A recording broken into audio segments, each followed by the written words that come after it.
In our previous video, we have set up code blocks for C programming. In this video, we are going to write our first C program, and also we are going to see the basic structure of a C program. So without wasting much time, let's get started.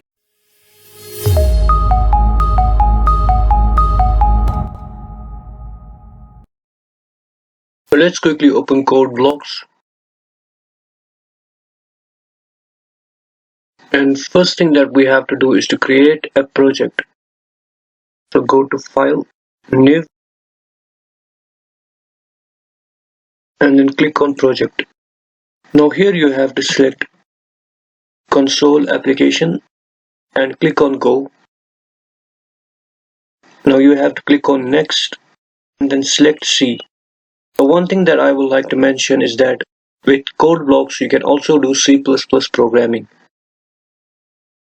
Let's continue with Next. Now we have to specify the name for our project. So I'm gonna say my first C program.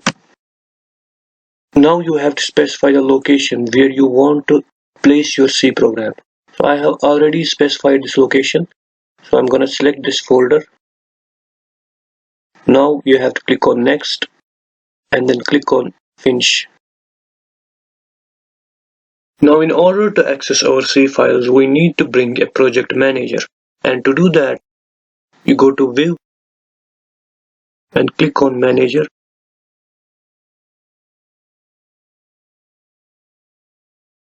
Now we need to open our C file where we are going to write our C program. So double click on Source and then double click on Main.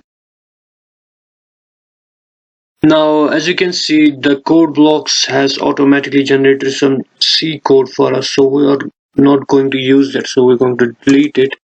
Now we are going to write our first C program. Now I want you to pay a close attention. Sit back, relax, deeper. Okay, I don't know why I said that. I just mean to say that take a deep breath and let's dive into our first C program. Now, every C program starts with a header file.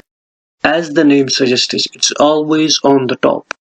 So what is a header file? A header file is simply a file with .h extension that includes some predefined functions that you can use in your program. Now I'm going to write a statement and then break this statement into pieces and explain each piece one by one.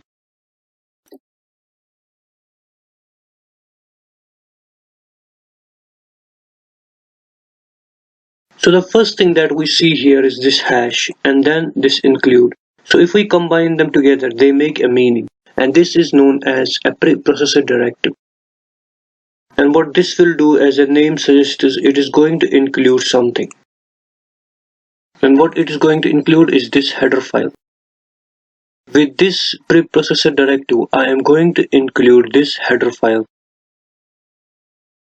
This is the name of the header file that I am going to include into our program. And I am specifying it inside of these angle brackets. So the question arises, why do we need to include this header file into our program? Later in the program, you will see that we need a function with the help of which we need to print a message on the screen, which is specified in this header file, and that is the reason why we need this header file, why we include this header file into our program. After including the header file, after specifying the header file, what we need to do is to specify an entry point in our program. So I'm gonna first write it down and then explain it.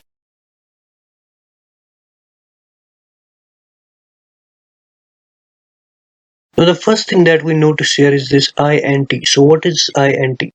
Int is short for integer. So you may know an integer is a number that is positive, negative, or 0. So it does not include numbers like that have a decimal point, like for example 12.9 is not an integer. After that we have this main. So what is this main? A main is simply a function. Main function is the entry point for your program. It is where your program starts to work. It's like a car engine. Without an engine, your car will not work. Similarly, without a main function, your C program will not work. After that, we have these brackets. These are called parentheses. And inside of them, we specify a value that this main function will take, but here we have not specified any. After that we have these curly brackets. They are called curly brackets. This is the starting and this is the ending. So this is known as a body of a function. Whatever you write in between them, for example this return statement, belongs to that function. So return statement here belongs to this main function. We would learn more about functions in the upcoming videos. Now after that we have this return statement. As the name suggests, it is going to return something. So what this is going to return is this value of 0. Now if we take a closer look at this 0, we will see that this is an integer, and that's what is specified here. Main is a function that is going to return a number that should be of type integer. Now if I look at the 0, we see that 0 is an integer, so this is a valid statement. Now if I change that to 1, still it is a valid statement because 1 is an integer. Now if I change to -5, still a valid statement.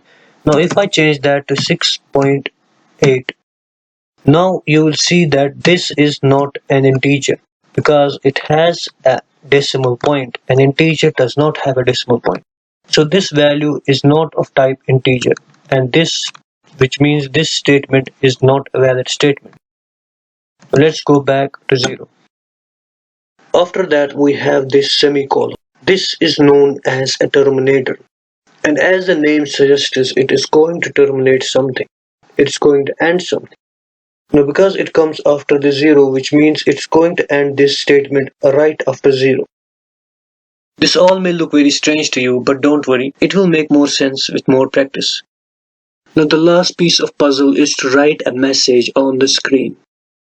So you know the drill. I will first write it and then explain it.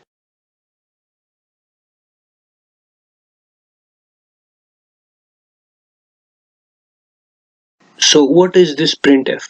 This is a function, okay? And these are the parentheses, and inside of these parentheses you specify an argument for a function. As you can see in the main's parentheses we don't specify any argument, but in printf's parentheses we specified an argument that is of type string. These two quotes identify that this is a string.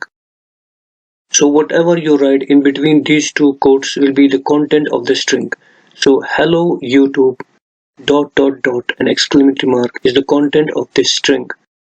And printf function takes a string argument, that's this one, and it will print that on the display. So let's see that in action. Now to run your program, you simply go to build and run and click on this. Now as you can see, we have been able to print our message that we have specified in the printf function. After our printed message, there are some extra messages. So what are they? The first one says process return 0. This is simply the return statement that we have specified here. If we have specified return 1, it would have been process return 1. After that we have this execution time. This simply means how much time your program took to run. It took 0.013 seconds. Yours may differ.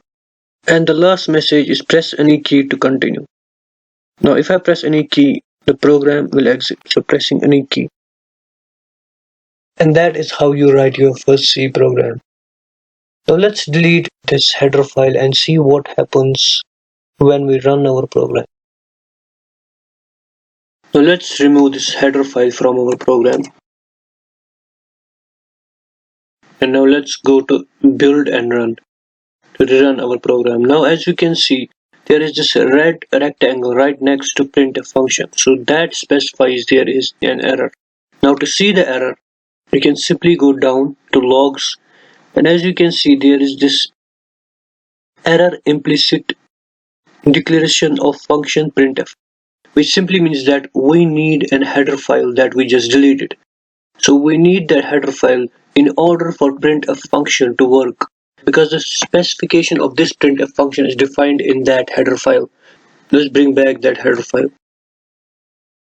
Now if I rerun this again, you see we get an output, so without any error. Before I end this video, I would like to give you an assignment. You can send your assignment on my email, which will be provided in the description of this video. So your assignment is that you have to create a program that should display the two numbers and their sum. And with that, I'm going to end this video. If you like this video, give it a thumbs up and subscribe. And if you have any queries regarding today's lecture, please mention them in the comment section. I will try my best to answer them. I will see you in the next video. Till then, take care.